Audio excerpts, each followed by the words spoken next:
With the Advanced FM option, we can access to additional measurements for FM signals beyond the carrier signal level.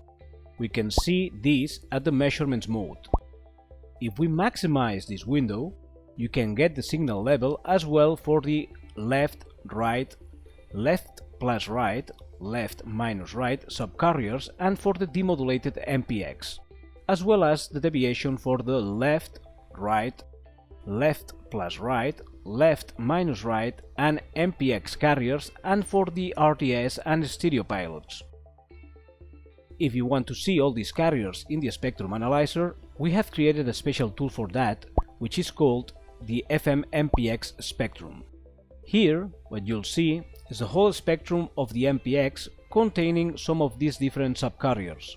For example, here on the left, the first component, the first subcarrier will be the left plus right subcarrier. The narrowband peak is the stereo pilot. After that, the left minus right subcarrier.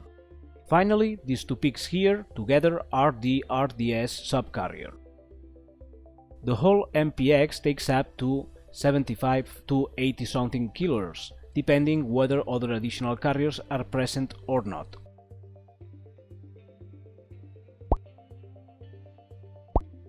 The FM histogram tool calculates what is the distribution of the MPX deviation by following the measuring guidelines of an ITU norm. There are two main ways of plotting the histogram, which can be selected from the tool preference menu. 50 milliseconds. This takes several MPX deviation measurement samples over a time period and keeps only the maximum value within that period. This is done over several time periods, and then those values are used to plot the graphs shown on the screen. All samples, in this case, all the measurement samples are taken and used to plot the two graphs. It is important to understand the difference between the hold all samples graph in yellow and the accumulated graph in green.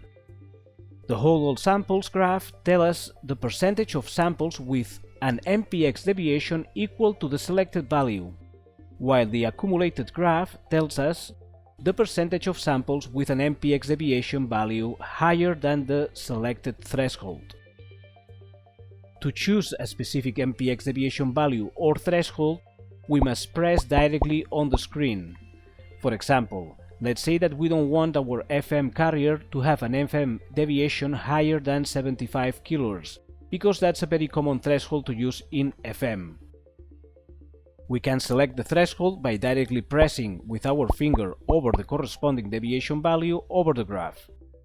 For that specific value, the Atlas NG will show me how many of all these readings have an MPX deviation of exactly 75 kHz, and how many of them have an MPX deviation of 75 kHz or higher.